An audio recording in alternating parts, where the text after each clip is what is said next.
bisa dilakukan terkait dengan potensi-potensi budidaya ikan yang ada keterkaitan juga disodika juga dengan aquaponik atau hidroponik. Nah, khususnya kembali kepada di sana itu paling tidak menjadi penunjang perekonomian pada peningkatan ekonomi sekaligus juga membuka lapangan pekerjaan baru. Kawan, Jawa Timur sebagai salah satu tulang punggung ekonomi nasional memiliki potensi besar. Lebih dari 59% produk domestik regional bruto PDRB Jatim itu disumbang oleh UMKM. Nah, di saat yang sama, Jawa Timur itu kan juga dikenal sebagai salah satu provinsi penghasil perikanan budidaya terbesar dengan produksi mencapai lebih dari 1,3 juta ton per tahun. Dan sektor ini kalau digarap dengan serius dan terintegrasi dengan teknologi pertanian modern seperti hidroponik, itu bisa menjadi kekuatan baru ekonomi kerakyatan. Nah, di beberapa daerah di Jawa Timur seperti Lumajang, kemudian Madiun hingga Surabaya, kita sudah bisa melihat geliat pelaku muda, mahasiswa dan juga kelompok UMKM yang memanfaatkan budidaya ikan termasuk hidroponik itu sebagai peluang usaha. Bahkan ada yang mengembangkan sistem aquaponik, yakni kombinasi budidaya ikan dan juga tanaman dalam satu siklus yang efisien dan ramah lingkungan.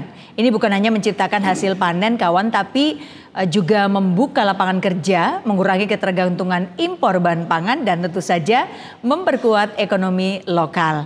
Nah, untuk membahas lebih dalam seputar prospek budidaya ikan dan juga hidroponik di Jawa Timur dan bagaimana juga peluang ini bisa jadi kekuatan ekonomi baru, hari ini saya sudah bersama dengan Bapak Haji Denny Prasetya SE, anggota Komisi B DPRD Provinsi Jawa Timur, yang akan mengajak kita melihat lebih luas potensi dan juga tantangan dari sektor yang sangat strategis ini.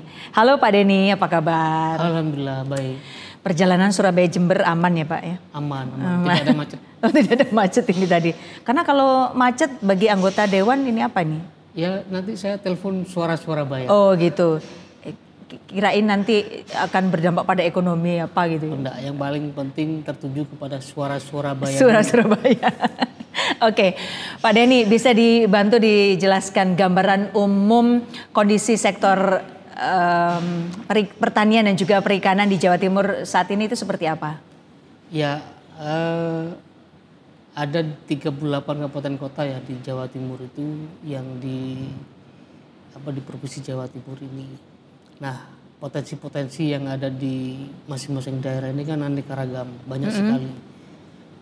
Munculkan dengan potensi hari ini yang selalu didengungkan, disampaikan kepada kita yang ada di bawah ini oleh pemerintah pusat terkait dengan swasembada pangan, terkait dengan ketahanan pangan, terkait dengan capaian-capaian khususnya terkait dengan pelaku UMKM yang ada di bawah itu.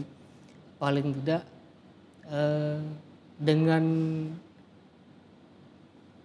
yang strategisnya saat ini itu adalah ada paling di akar di pemerintahan yang ada di desa.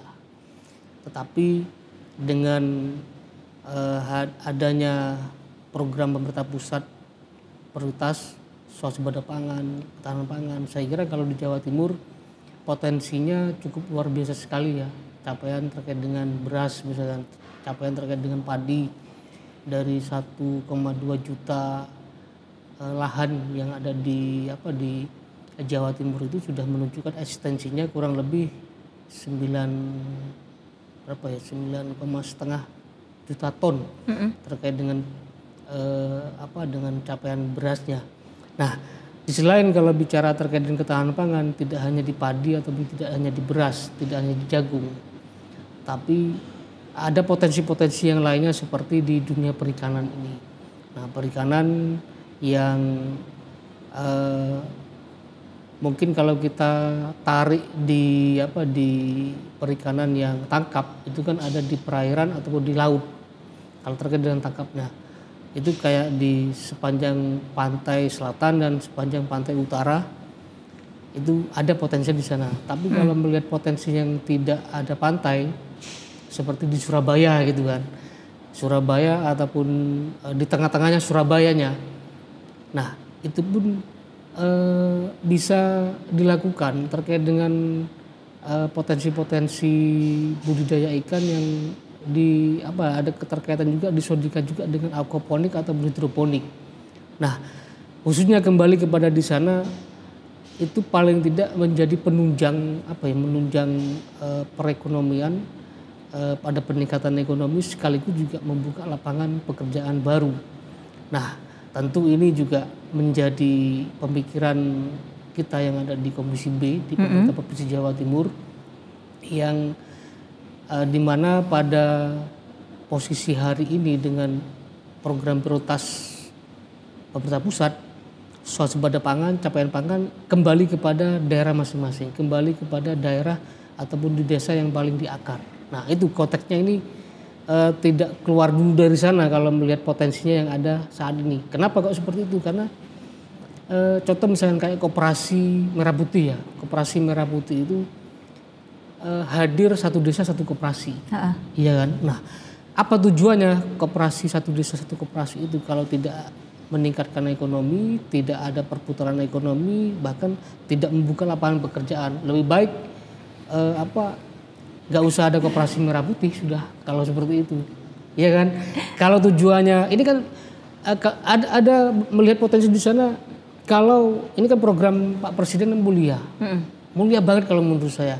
Tapi dalam konteks ini paling tidak koperasi merah putih ini harus diisi orang-orang yang berkompeten.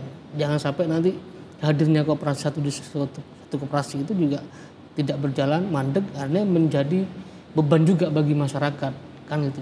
Tujuannya paling tidak ada peningkatan ekonomi, ada perputaran ekonomi. Nah, hari ini pula terkait dengan ketahanan pangan, banyak petani-petani khususnya di budidaya ikan ya, banyak petani-petani budidaya ikan itu yang gulung tikar kukut lah, terkait dengan mungkin salah satu faktornya adalah kurangnya pendampingan, kurangnya penyuluhan, kurangnya edukasi ataupun hadirnya dari pemerintah baik itu di semua tingkatan. Tapi Bapak Denny melihat sebetulnya budidaya ikan sama hidroponik itu bisa jadi penggerak? Itu bisa menjadi penggerak ekonomi untuk, kalau menurut saya itu kan bukan hal baru kalau menurut saya. Itu pun sudah lama terkait dengan budidaya ikan berbarengan juga dengan hidroponik ini, itu bukan hal baru. Tapi meskipun hal lama yang tidak dilakukan dengan benar, saya kira juga akan yang tadi ya Pak, harus butuh pendampingan kayak gitu. Betul, harus ada pendampingan yang secara intens, secara masif, yang sekaligus juga nanti penyuluhan pendampingan itu juga dilakukan bukan hanya di pemerintah provinsi, saya kira. Perlu juga ada sinergi juga dengan pemerintah yang ada di daerah, kabupaten kota, bahkan sampai di tingkatan desa. Ini perlu juga diketahui informasi-informasi, misalkan nih program dari pemerintah provinsi, ada program misalkan yang sasarannya ini kan ada keterkaitan dengan makan bergizi gratis misalkan ya di 38 kabupaten kota, udah dipetakan oleh pemerintah provinsi. Bahkan hari ini pula terkait dengan peraturan daerah ada saya kalau bilang itu masih proses untuk pembentukan, bukan pembentukan tapi merevisi peraturan daerah. Ada tambahan-tambahan yang isinya itu ada petani garam juga di dalamnya peraturan daerah itu. Hari ini masih berproses, masih rancangan-rancangan diproses di legislatif, di kedewanan. Nah, dalam hal ini potensi yang mengarah ke sana itu di 38 kabupaten kota harus tertesis dulu, harus tahu dulu ini potensinya, mana yang layak untuk dikembangkan, mana yang ini tidak harus dilakukan, didirikan terkait dengan budidaya ikan. Karena budidaya ikan itu salah satunya adalah menjadi penunjang, medianya adalah seperti air kan. Kalau tidak ada air, mana mungkin bisa hidup namanya ikan. Tapi berarti ada beberapa daerah tertentu kan Pak? Mungkin contohnya ada? Banyak Kalau dari sebetulnya, kayak data di Bangil teman-teman. ya. Di Bangil itu Oke. di tempatnya itu ada di pemerintahan desa paling di akar, sekaligus yang menjadi nakoda itu Bapak Kepala Desa itu. Di Bangil itu ada. Nah, ada juga bukan hanya di budidaya ikan, tapi hidroponik, aquaponik pun juga ada di situ. Nah, saya tanya ini ada berapa yang bekerja? Ternyata 7. Nah, itu pun sudah apa ya, membuka lapangan pekerjaan baru kan. Itu di dunia perikanannya, budidaya ikannya. Geser lagi kepada hidroponiknya, ada lagi yang fokus kepada sana terkait dengan hidroponiknya.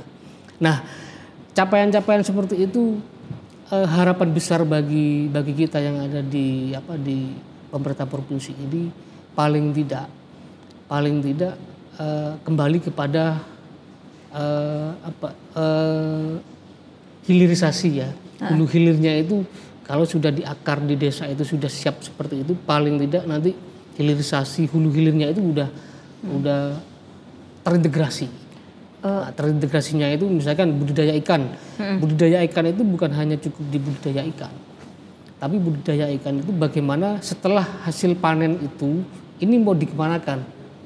Hari ini kita sondingan juga dengan dunia digitalisasi, terus era-era modernisasi.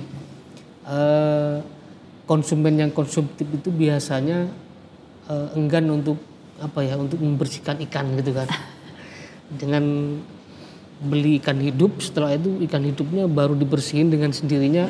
Itu kayaknya untuk hari-hari ini udah mulai berproses, tidak seperti itu lagi. Tapi dengan instannya beli ikan yang olahan yang tinggal langsung digoreng. Nah, itu paling terpikir ke sana. Di hidroponik memilih yang mudah soalnya. Betul, karena simpel juga. Apalagi sasarannya kepada adik-adik mahasiswa gitu kan, mahasiswa-mahasiswi yang saya kira itu pun juga tidak mungkin beli ikan hidup sudah. Pasti beli ikan olahan yang higienis tentunya. Waduh. Nah, proses ke sana itu paling tidak juga ada kelegalan yang harus dipenuhi. Kenapa? Karena ini kan juga dikonsumsi oleh manusia seperti ikan-ikan tersebut. Oke. Pak, selain Bangil mungkin ada nggak daerah lain? Ada di Jember juga ada. Bangil, Jember. Di Jember itu budidayanya miliknya sahabat-sahabat Ansor. Nah, salah satu organisasi yang besar yang ada di desa ini, Ansor, membudidaya ikan, terus hulu hilirnya itu mengarah kepada olahan juga. Nah, olahan yang hari ini pula sasarannya itu menjualnya olahan tersebut kepada sahabat-sahabat, karena organisasi Ansor ini kan, Ansor Banser ini kan mulai dari atas sampai bawah kan ada. Pengurusnya juga ada, orangnya pun juga ada, real, bahkan rutinitas kegiatannya pun juga sering dilakukan. Entah itu ketemu rutinitas, ada acara seperti upgrading, seperti di tingkatan PAC. Nah, itu ada semua. Nah, sahabat-sahabat Ansor ini juga membidiknya itu tidak keluar dulu kalau yang disampaikan kepada saya kapan hari itu. Tidak keluar dulu maksudnya karena Ansor ini organisasi yang strukturnya ada, sekaligus tidak berkecimpung di dunia pertokoan ya, jual beli, tapi misalkan ada saudaranya atau istrinya yang buka toko misalkan. Nah, sahabat-sahabat itu, teman-teman itu juga membidik tokonya itu terkait dengan hasil budidaya diolah, ikannya itu menjadi siap untuk digoreng, sasarannya ke sana. Oh, gitu. Jadi, tapi untuk proses awalnya gitu gimana Pak? Pelibatan anak-anak muda tertarik nggak ya kira-kira itu? Hari ini dikembangkan dengan awalnya kan itu kan di satu kecamatan ada kolaborasi juga dengan pemuda-pemuda setempat, bukan hanya di Ansor ya, dengan pemuda-pemuda setempat, lalu dikembangkan ke kecamatan-kecamatan yang lainnya. Nah, di situ bukan hanya di budidaya ikannya, tapi juga proses kepada hidroponiknya seperti sayuran. Aquaponik juga iya. Jadi di bawahnya itu budidaya ikan, karena kolamnya ini kan pakai bioflok. Kolamnya pakai bioflok, terus di atasnya itu sayuran. Jadi semasa satu musim panen ikan misalkan, sekaligus juga sayurannya itu juga dipanen. Pak, itu kan sebetulnya tidak hanya komunitas ya yang harusnya melakukan itu ya. Di tiap keluarga pribadi-pribadi sebetulnya kan bisa ya Pak? Ya, kalau sebetulnya kan banyak potensi yang seperti budidaya ikan dan sayuran tersebut di hidroponik tadi dengan hidroponik seperti itu di lahan pemanfaatan lahan yang sempit gitu kan. Apalagi kalau bicara di Surabaya ini kan, Surabaya yang kotanya kota metropolis, padat rumah juga, itu kan banyak juga potensi-potensi yang bisa dilakukan untuk budidaya ikan, bahkan hidroponiknya pun di pojok-pojok rumah gitu kan, dengan bukan pakai kolam bioflok yang ukuran diameter 3, tapi pakai tong gitu kan. Yang penting salah satu syarat di situ juga airnya harus ada dulu.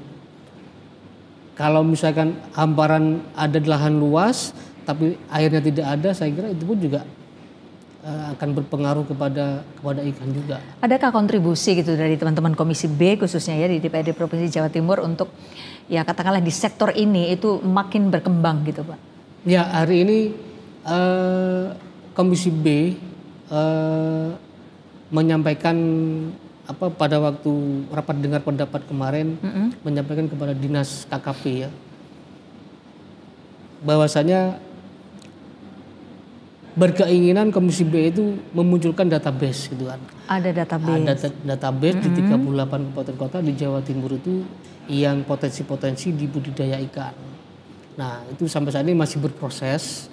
Masih berproses karena kita mempunyai pemikiran untuk ke depan itu salah satunya adalah seperti misalkan kembalinya di akar ini seperti Koperasi Merah Putih, satu desa satu koperasi, itu tujuannya adalah paling tidak nanti ada perputaran ekonomi, ada peningkatan ekonomi, salah satunya sektor dari ketahanan pangan, capaian swasembada pangan.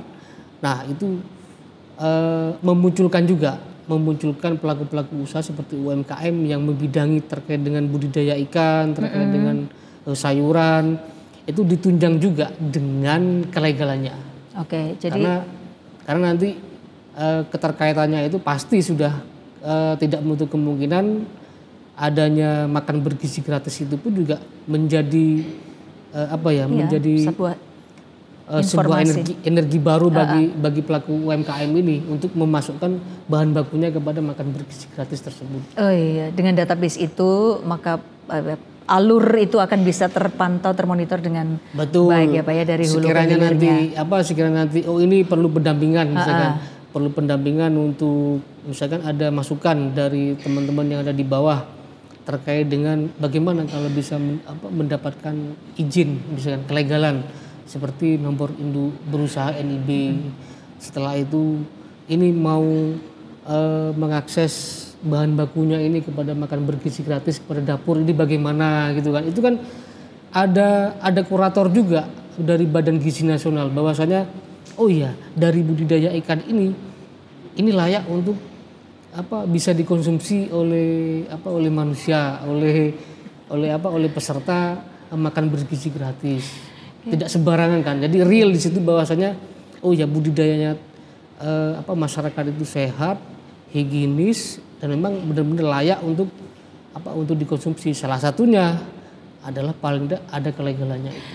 Pak, berarti ini harus lebih dulu mana ya? Kita menunggu koperasi atau tadi seperti saran teman-teman Komisi B ini mendorong untuk adanya database gitu ya, pendataan di daerah-daerah. Ini siapa yang harus lebih dulu jalan ini Pak?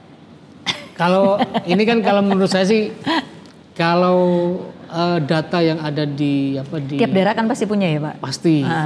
Cuma kan hari ini memang tertujunya itu paling tidak menghimpun data-data, mengakomodir data-data itu dari pemerintah yang paling di akar di desa. Di desa. Jadi tidak bisa kita misalkan pemerintah provinsi tidak mengetahui di 666 kecamatan. Gitu siapa kan. yang di situ ternyata sudah punya budidaya tadi gitu ya. Ini kan harus terdeteksi dulu. Terdeteksi dulu, setelah itu misalkan masuk sudah Koperasi Merah Putih, satu desa satu koperasi, nggak apa-apa silakan masuk aja sudah. Oke. Ya kan? Terus nanti siapa yang lebih dulu, terus kemudian langsung diintegrasikan gitu. Betul, ya Pak. Wow, ya. Oke, menarik. Tapi kalau dari pemerintah provinsi sendiri, katakanlah yang diketahui Bapak, sejauh mana fasilitator, kemudian juga mungkin peran pendampingannya? Ya, yang pertama hari ini pemerintah provinsi itu merevisi perda terkait dengan pembudidaya ikan, terus petani garam, terus tangkap yang ada di laut. Nah, kenapa seperti itu? Karena pembudidaya ikan itu bagaimana nanti seandainya memang pembudidaya ikan tersebut ada kayak semacam kayak COVID-nya ikan gitu. Kayak kalau sapi itu PMK, ya. Oh iya. Nah, penyakit. Bagaimana ada asuransi, ya kan? Ada asuransi yang bisa diterima oleh teman-teman pembudidaya. Nah, itu kita sekarang berpikir untuk merumuskan rancangan peraturan daerah mengarah ke sana. Tapi kembali kepada teman-teman yang ada di bawah, untuk pembudidaya ikan sebetulnya itu kan sudah berjalan, banyak yang sudah berjalan. Tinggal keluh kesahnya itu bagaimana ini, begitu saya ketemu pada waktu reses kapan hari itu, bukan hanya di kapan hari, beberapa sebelumnya pada waktu melakukan reses itu juga banyak masukannya itu bagaimana ini kalau berkeinginan untuk menambah modal gitu kan. Bagaimana ini untuk melakukan berkeinginan untuk adanya pendampingan. Nah, salah satunya adalah hari ini memang teman-teman pembudidaya ikan yang ada di daerah-daerah di 38 kabupaten kota. Saran juga sekalian, rangseklah masuk ataupun daftarkan diri kalian teman-teman pembudidaya itu kepada Dinas Perikanan. Itu yang poin yang paling utama. Ke Dinas Perikanan daftarkan bahwasanya saya benar-benar pembudidaya ikan. Karena nanti begitu didaftarkan ke Dinas Perikanan di semua kabupaten kabupaten kota ya, bukan hanya di provinsi, di kabupaten sudah didaftarkan, nanti teman-teman yang ada di Dinas Perikanan itu akan turun ke bawah melihat potensi-potensi. Oh ya, benar memang pembudidaya ikan. Karena itu akan ada keberlangsungan untuk RTL-nya, rencana tindak lanjut. Betul. Bagi pemerintah daerah. Kalau seandainya tidak didaftarkan ke Dinas Perikanan, bagaimana mau tahu pemerintah gitu kan? Ya, sempat tadi menyinggung ketika ketemu dalam reses itu Pak Denny dan mungkin dengan teman-teman Komisi B lainnya itu dapat wadulan gitu ya Pak, dari para pelaku budidaya baik ya perikanan maupun juga yang hidroponik. Apa Pak?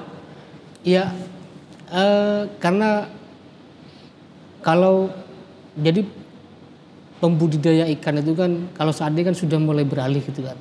Sudah beralih ke era budidaya yang agak modern, nah, gitu kan. Kalau dulu konvensionalnya itu budidayanya kan pakai kolam seadanya ya Pak. Kolam seadanya terus di tanah gitu kan. Misalkan budidaya gurami, budidaya ikan lele gitu kan. Kalau itu budidaya ikan itu di bawah di tanah itu kan. Kalau sudah dinaikkan pada waktu panen, itu ikan tersebut masih masih berbau kalau dikonsumsi digoreng, bau tanah. Dikonsumsi agak tanahnya masih kental, masih ada baunya. Nah, tapi hari ini kan proses beralih kepada era modern ini ada kolam bioflok gitu kan. Bioflok itu kolam terval yang bulat, kotak juga bisa, terus pakai kolam yang pakai plester gitu kan. Yang di atas. Nah, ini pun juga kalau diinformasikan jauh-jauh hari kemungkinan itu pun juga akan dilakukan. Tapi berproses jika seandainya ketemu misalkan ada yang pembudidaya ikan konvensional, ada kolam yang ada di bawah, pasti nanti akan masih dipertanyakan. Pertanyaannya begini biasanya, Pak, saya disuruh pindah ke budidaya ikan terkait dengan kolam bioflok ataupun plester. Bagaimana dengan kolam saya yang sudah berjalan gitu kan. Nah, hari ini yang kita informasikan, kita sampaikan itu pemerintah provinsi hadir gitu kan. Pemerintah provinsi hadir, memang tidak begitu langsung cepat untuk berubah, tidak. butuh kesadaran juga dari petani-petani budidaya ikan tersebut. Jadi pemerintah provinsi hadir, bagaimana itu pembudidaya ikan itu hari ini ikannya bisa sehat, gitu kan. Terus setelah sehat ikannya itu kalau dikonsumsi manusia, kalau dijual di pasar, kalau dijual dikonsumsi manusia atau masuk ke restoran-restoran, itu pun juga tidak ada komplain kan seperti itu. Saya yakin kalau ikan tersebut masuk di restoran misalkan, itu pun juga butuh ketentuan yang itu harus dipersiapkan sedemikian rupa rumitnya. Contoh misalkan kayak kelegalan, nomor induk berusaha, izinnya, status olahan, harus ada izin edarnya juga, BPOM kan seperti itu. Itu kan butuh pendampingan juga. Dan kalau seandainya si budidaya ikan ini yang pakai konvensional ataupun kolam pakai tanah, tidak ada terpalnya ya kan di bawah. Nah, itu saya kira tidak akan naik kelas juga. Artinya naik kelas ini produk tersebut tidak akan dirasakan oleh orang-orang yang yang orang-orang hari ini berpikir sehat sudah mengkonsumsi ikan. Nah, di situ pasti kalau kayak kapan hari itu ada reses dipertanyakan, Pak, saya sudah berjalan. Kalau seandainya dirubah misalkan, kolam konvensional mengarah kepada kolam modern, itu butuh biaya. Nah, jadi saya sampaikan. Jadi tidak hanya cukup pendampingan. Betul. Jadi kita sampaikan bahwasannya pemerintah provinsi itu hadir. Di sana juga ada item-item gitu kan. Ada program-program yang memang harus diterima oleh pembudidaya ikan. Tapi dengan salah satu syarat. Database yang sampean miliki ataupun sampean pembudidaya ikan itu daftarkanlah ke database Dinas Pertanian. Itu. Oke, jadi gampangannya gini. Kan akses regulasi itu juga nanti pasti akan ada pendampingan. Akses lahan itu juga butuh data, ya harus daftar. Betul. Apalagi pembiayaan gitu ya. Karena kalau misalnya tiba-tiba Anda minta biaya tapi mana data dari apa yang sudah Anda lakukan budidaya itu sendiri gitu ya Pak. Kalau jalannya untuk misalnya gitu Pak. Tadi waktu reses itu apa sudah disampaikan, kira-kira daftarnya, langkahnya gimana Pak? Ya, jadi kita memberikan pemahamannya itu. Contoh hari ini kita misalkan hadirnya program mulianya Pak Presiden gitu kan, pemerintah pusat terkait dengan koperasi capaian-capaian swasembada pangan, ketahanan pangan, hadirnya koperasi merah putih, satu desa satu koperasi gitu kan. Nah, ini kan harus direspon dengan cepat oleh teman-teman yang pembudidaya ikan. Nah, kenapa seperti itu? Karena kalau kita pembudidaya ikan yang ada di daerah-daerah, di desa-desa itu juga tidak mengikuti alurnya ini akan ketinggalan juga. Pak, minimal berarti harus menemui siapa Pak? Kepala desa setempat atau ada nggak di situ sebagai tempat untuk ditemui oleh para pembudidaya? Harus. Makanya ini kan data dari pemerintahan yang paling di akar utamanya di desa. Itu harus ada dulu. Ya kan. Kalau tidak ada, misalkan tidak punya data misalnya pemerintah desa, hari ini juga ada pemerintah desa beserta dengan perangkat-perangkatnya itu paling juga responnya dengan cepat juga, bahwasanya koperasi merah putih satu desa satu koperasi sekarang didirikan satu desa satu koperasi. Nah, itu kan juga harus berpikirnya kan secara rasionalnya itu juga hadirnya koperasi ini kan ada peningkatan ekonomi, bisa dimanfaatkan ya oleh mereka. Hadirnya koperasi ini juga harus ada perputaran ekonomi, bukan hanya di budidaya ikan tapi ke semuanya. Petani juga masuk, semua sektor sudah, pengusaha-pengusaha lain juga bisa masuk, karena di situ juga ada anggaran yang harus diputar, yang berada di koperasi itu 3 sampai 5 M kan besar itu satu desa. Nah, itu pun juga bisa dimanfaatkan, tapi dengan catatan. Contoh misalkan tadi kayak semacam pembudidaya konvensional yang tidak punya database, tidak tercatat di Dinas Perikanan, karena salah satu syarat untuk menerima program dari pemerintah, semuanya, baik itu desa, kabupaten, provinsi bahkan pusat, itu kan dimunculkannya kan dari pemerintah kabupaten nantinya. Dasarnya itu memang dari desa, karena seperti SK surat keputusan bahwasanya benar-benar pelaku budidaya A itu memang berasal dari desa. Pak, gimana cara menjamin gitu benar-benar ini si petaninya, artinya si pembudidaya. Maksudnya ini tidak ada orang lain dalam tanda kutip makelar gitu ya yang memanfaatkan dengan pura-pura menghimpun data. Terus kemudian ayo pertamanya membantu tapi akhirnya dia memanfaatkan peluang begitu sehingga petaninya ini nggak langsung berurusan dengan yang tadi dengan pemerintahan gitu. Dalam hal ini pemerintah desa. Kalau hari ini kan dengan era keterbukaan ya, dengan keterbukaan. Contoh di awal kita sebelum mengarah ke dinas perikanan pemerintah kabupaten, itu pun harus ada surat keputusan SK dari pemerintah desa. Artinya apa? Di desa yang paling di akar itu sudah mencatat bahwasanya pembudidaya si A ini benar-benar sudah ada di sini. Dan kelihatan ya ada bentuknya. Betul. Gitu. Setelah mendapatkan surat keputusan dari pemerintah yang paling di akar itu lalu dibawa ke dinas perikanan gitu kan. Ke dinas perikanan bahwasanya saya sudah mendapatkan SK seperti ini bahwa saya memang benar-benar pembudidaya, tercatatlah di dinas perikanan. Akhirnya dinas perikanan itu turun. Nah, turun ke bawah melihat potensinya sekaligus oh iya ini layak sudah. Memang benar-benar pembudidaya. Lalu disahkanlah oleh pemerintah kabupaten lewat dari dinas perikanan. Iya, Pak yakin benar ya nanti kalau misalnya ini benar-benar bisa akan berkembang dengan baik dan akan mendongkrak perekonomian di warga khususnya yang di pedesaan.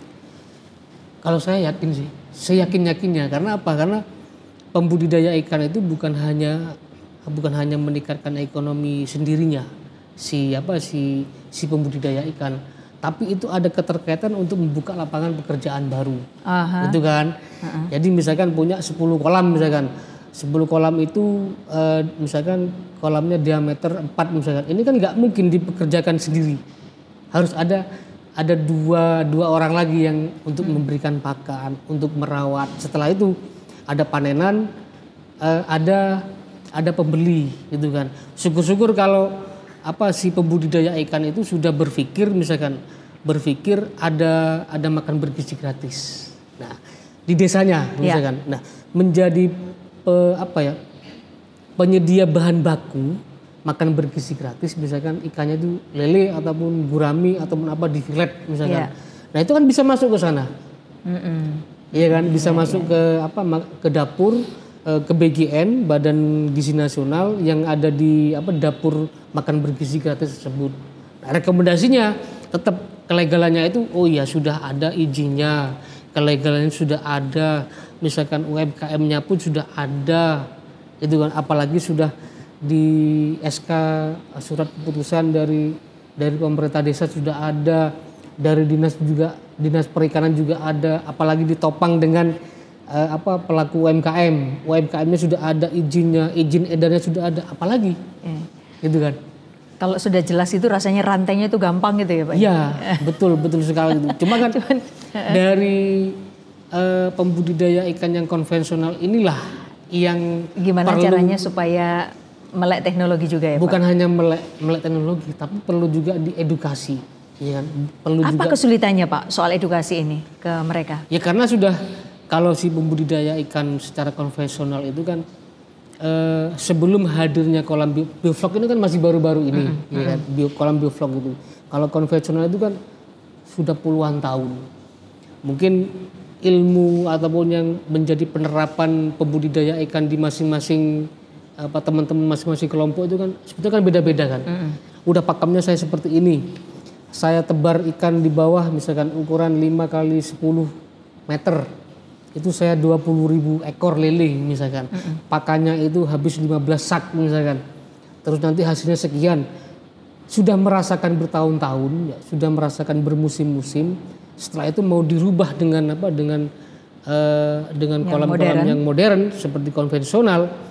Meskipun itu kolam modern itu juga memudahkan dan meringankan sebetulnya dari pembudidaya ikan, sekaligus juga bisa melihat potensi-potensi dari manajemen air misalkan, manajemen pakan juga.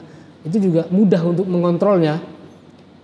Perlu juga untuk diajak komunikasi lebih intens, lebih masifnya, karena sudah berpuluh-puluh tahun mereka itu sudah merasakan budidaya secara konvensional tidak mudah juga untuk diajak ayo ganti prosesnya ke arah modern seperti keunggulan bioflok. Itu masih perlu ini juga, perlu pemahaman yang apa ya?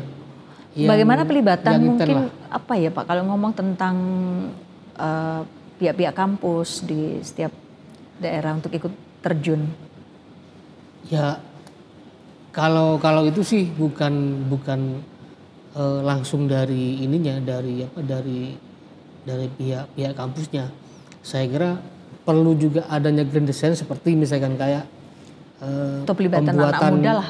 Pembuatan rancangan peraturan daerah. Nah, disitulah nanti di 38 kabupaten kota itu terpetakan, ya kan. Misalkan di wilayah Arek ada kerjasama juga dengan seperti akademisinya itu apakah dari UNER ataupun dari universitas-universitas yang lainnya atau yang selatan dengan Unibra atau wilayah timur dengan Banyuwangi ataupun dengan UNED dengan Matraman juga dengan siapa. Nah, itu perlu juga adanya riset-riset dari universitas ya.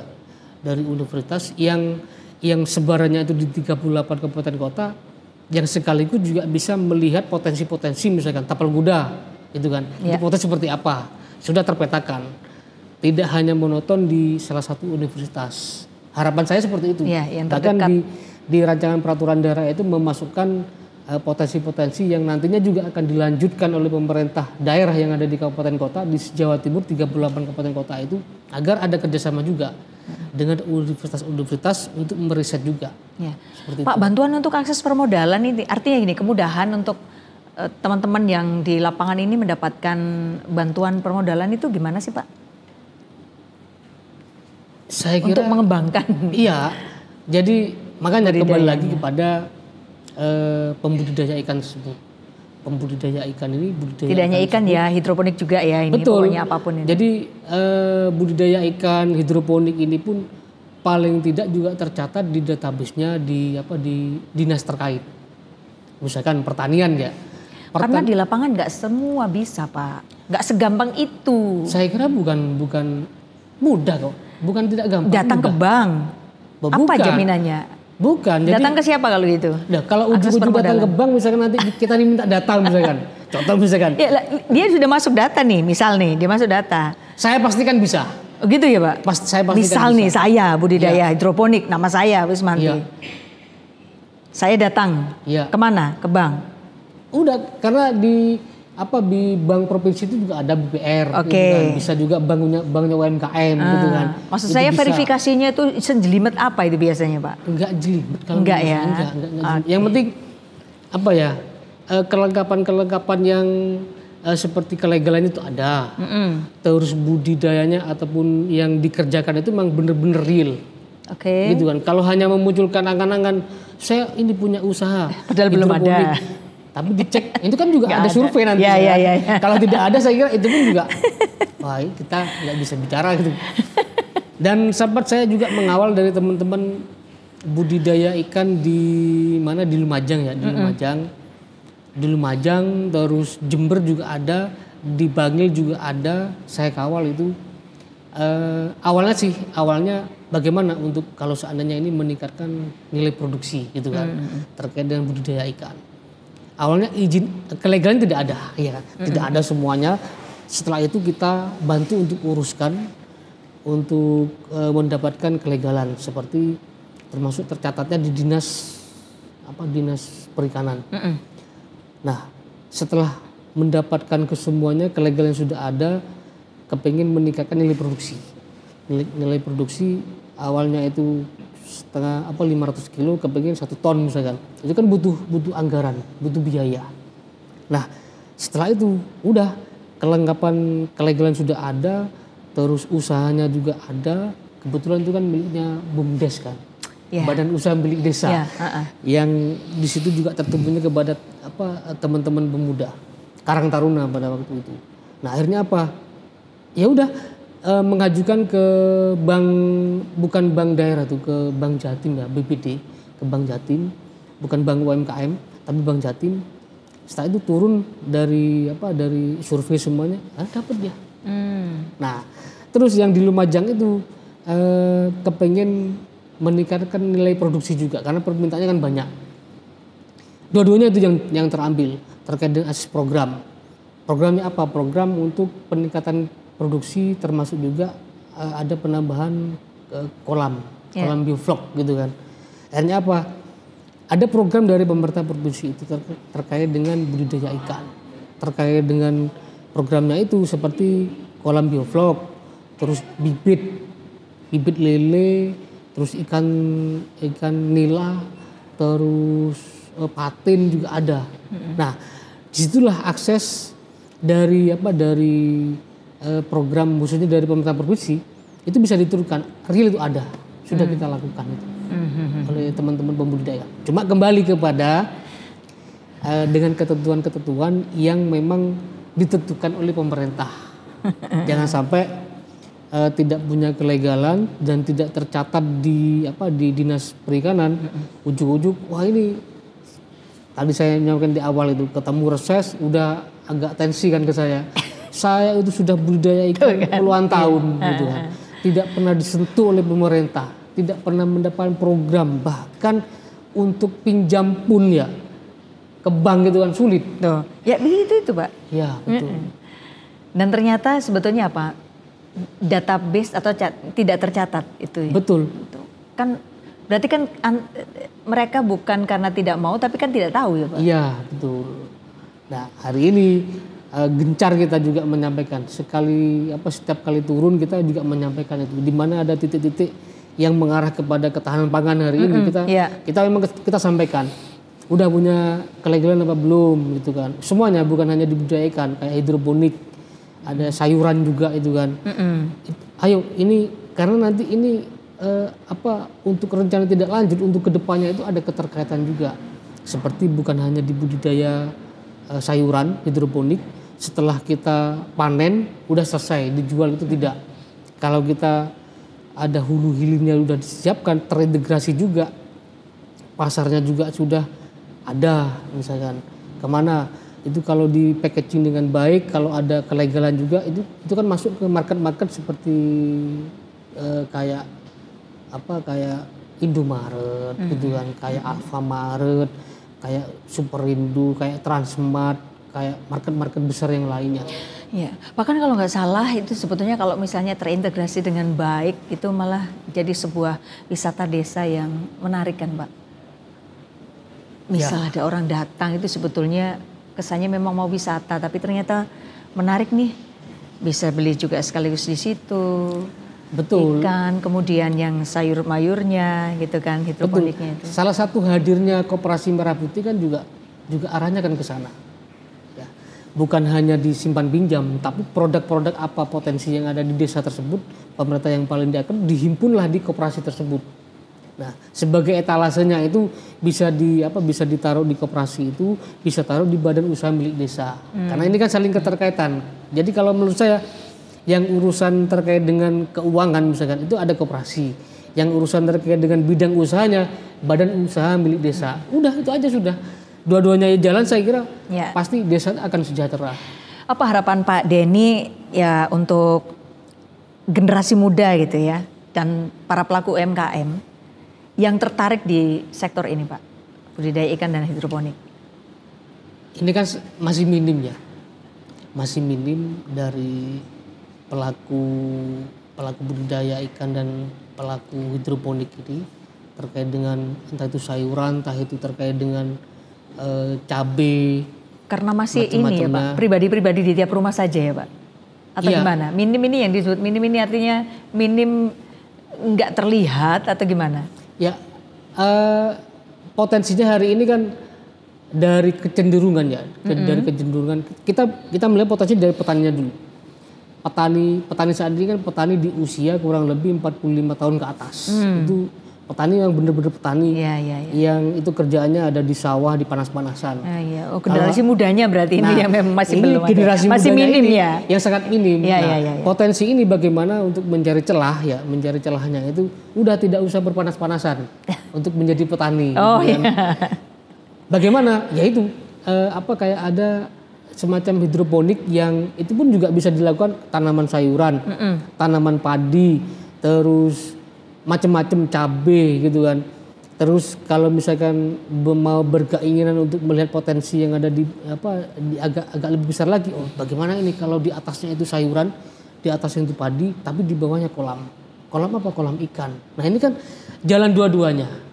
Jalan dua-duanya juga enggak ribet dengan modernisasi hari ini yang tidak panas-panasan gitu kan, tidak perlu jauh-jauh, cukup di lingkungan kita ada, memanfaatkan lahan yang tidak terpakai, yang awalnya bisa untuk nilai produksi, yang awalnya tidak bisa digunakan meskipun sempit gitu kan. Tetapi paling tidak yang paling utama adalah pendampingan ini. Pendampingan sekaligus juga untuk kedepannya itu terus berkelanjutan. Jangan sampai hal yang baru terus petani milenial pun juga baru menghadapi seperti ini, terus Gen Z juga mengarah potensinya mengarah ke sana, karena nanti ini kan terintegrasi dengan digital juga, jualnya secara online gitu kan. Ini kan juga sudah dilakukan. Kita ketahui bersama bahwasannya hari ini makan minum mau kemanapun kita pakai online sekarang. Nah itu kan ada di ranahnya teman-teman adik-adik milenial gitu kan, ada di Gen Z.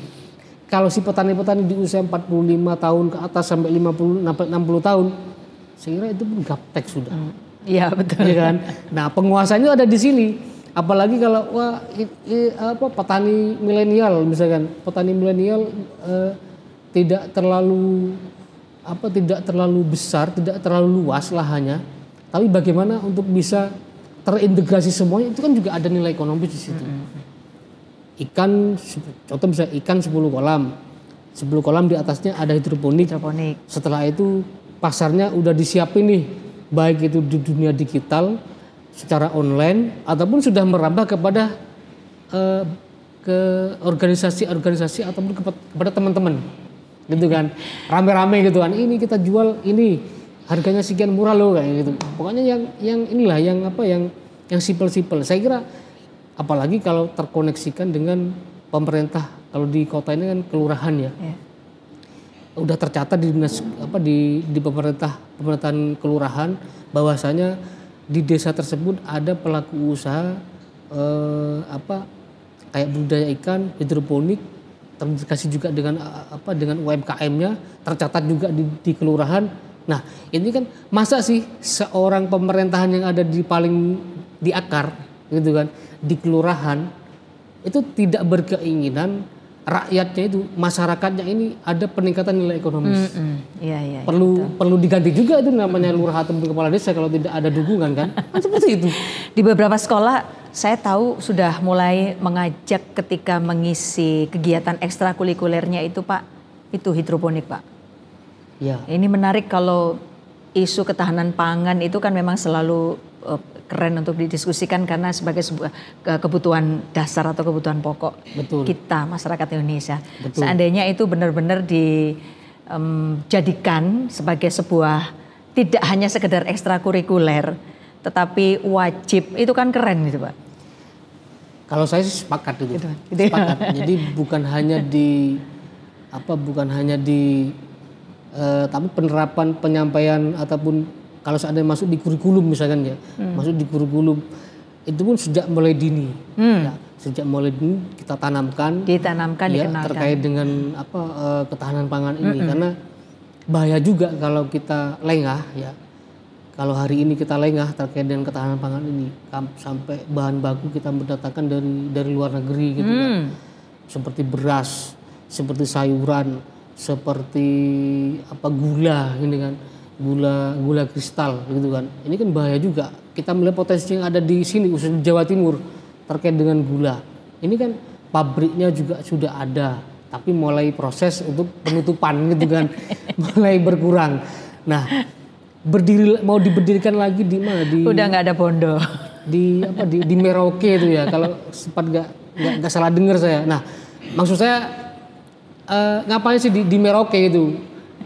cukup yang ada di Jawa Timur ini, di Jawa Barat, di potensi-potensi yang ada. Nanti kalau di itu sana yang tebunya dari dikembangkan. Jawa, Pak, ongkos lagi. Itu sulit lah untuk apa ya, untuk mendirikan kurang lebih berapa juta hektar itu. Kalau menurut saya secara pribadi, saya pribadi, mana yang ada potensinya itulah perlu dikembangkan.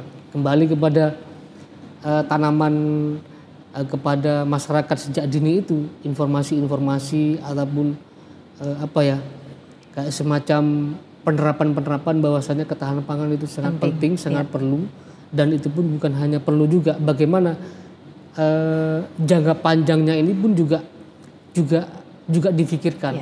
Contohnya misalkan kita tidak hanya sekedar menanam padi untuk mendapatkan beras, ya kan? Bukan hanya seperti itu. Bagaimana keberlangsungan tanahnya kalau kita tanam padi, pemupukannya itu pakai kimia terus, ya kan? Rusak lingkungan. Itu kan juga nanti kalau sudah 5 tahun, 10 tahun akan berkurang juga.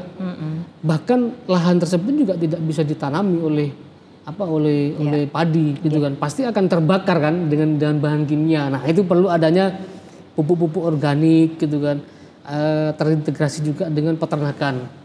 Dengan kotoran hewannya itu bisa dibuat kayak semacam pupuk kompos yang dikembalikan kepada dunia pertanian seperti itu. Terakhir Pak, komitmen DPRD Jatim ini melalui Pak Denny selalu Komisi D untuk menjadikan budidaya ikan dan hidroponik ini sebagai sebuah bagian dari strategi membangun ekonomi kerakyatan di Jawa Timur. Ya, yang pertama, pemerintah Provinsi Jawa Timur khususnya Komisi B rancangan peraturan daerah terkait dengan pertanian budidaya ikan ini juga masih dalam berproses untuk penyempurnaan, yang kita lihat potensinya terkini hari ini potensinya mengarah kepada peningkatan ekonomi yang ada di akar, sekaligus juga si budidaya ikan itu bagaimana nanti kalau seandainya adanya gempa bumi, adanya musibah-musibah yang lainnya terkait dengan kebencanaan misalkan ya. Nah itu apakah masuk juga diasuransikan atau seperti apa? Kesemuanya.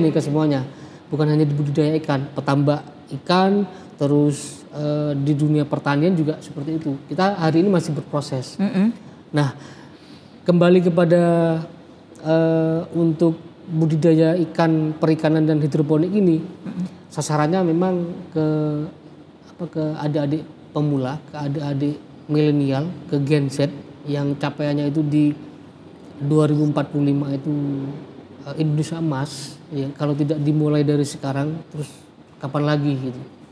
Itu di semuanya, di beberapa sektor, di semuanya yang mengarah kepada potensi-potensi lokal wisdomnya yang ada di daerah, yang ada di desa. Harus bisa ditunjukkan eksistensinya, potensi-potensi alamnya, potensi-potensi sumber daya manusianya. Saya yakinlah kepada teman-teman, kepada adik-adik yang milenial,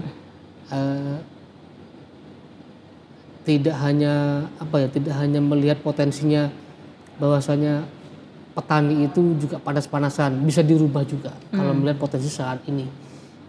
Petani itu kotor semua, melihat potensi juga. Contoh misalkan pada panenan saat ini, panenan padi misalkan, itu kan juga ada yang namanya transplanter ya. Panen padi yang pakai mesin, operatornya itu manusia. Itu kan bukan yang konvensional lagi. Begitu sekali panen langsung ada menunjukkan hasil panennya, gitu kan. Terus di dunia perikanan sama juga seperti itu. Begitu panen hari ini sangat dimudahkan dengan adanya kolam modern seperti kolam bioflok, itu kan. Sekali buang airnya udah kelihatan seperti ikan-ikannya ini. Oh ya, ikannya ini udah airnya dengan kurun waktu 15 menit sampai 20 menit itu sudah habis, udah kelihatan ikannya. Diproses, diambil oleh pedagang ataupun olahan untuk diolah, terintegrasikan ke UMKM dan sekaligus tertuju kepada pasar-pasar. Nah, terkait dengan hidroponik misalnya sama juga seperti itu, dengan dikenalnya hidroponik sayuran ataupun cabai itu pun juga sekali panen, seperti kalau misalkan ditanam di atasnya kolam, itu pun juga ataupun di dekatnya kolam ya, itu pun juga dengan tidak kita kotor, itu pun juga sudah bisa menikmati dari nilai ekonomis yang dari hidroponik tersebut. Kapan tadi rapordanya, aturannya bisa hari ini selesaikan Pak? Ya kemungkinan di tahun ini, tapi di akhir tahun kayaknya. Minimal akhir tahun ya? Iya, akhir tahun 2025 ini. Karena kita berkeinginan begitu rancangan peraturan daerah itu sudah disahkan, paling tidak ada yang ketertinggalan. Itu kan harapannya seperti itu. Kemarin kita kita ke DIY ke Jogja untuk melihat potensinya yang ada di sana. Karena di sana juga masih baru ya, masih baru tahun kemarin, akhir tahun kemarin, tapi penerapannya masih belum dilakukan. Tapi kita sudah melihat potensinya, tapi masih butuh juga penyempurnaan yang ada di Jawa Timur, karena beda daerah itu pun juga beda potensi juga kan. Pasti. Tapi paling tidak item-itemnya, klausul-klausulnya itu juga sudah kita pegang lah, sudah kita pegang. Jumlah dari petaninya juga berapa, kalau di sana DIY, kalau di sini kan banyak gitu kan, lahannya juga banyak. Terus petani garam misalkan di Madura Raya gitu kan, itu kan juga banyak. Nah, itulah item-item masuk juga sampai ke asuransi di petambak, di budidaya, di petani tersebut. Nah, itulah sampai sempat kita berpikirnya ke arah sana juga. Oke, luar biasa. Yang pasti mudah-mudahan memang benar nanti mimpinya dengan tadi Koperasi Merah Putih, lalu terintegrasi dengan ragam giat yang ada di pedesaan itu, benar-benar ketahanan pangan di Indonesia, khususnya Jawa Timur dulu Pak ya, yang tetap menjadi lumbungnya nasional, ini benar-benar bisa terrealisasi. Begitu ya Pak Denny? Ya. Terima kasih waktunya ya Pak. Sama-sama.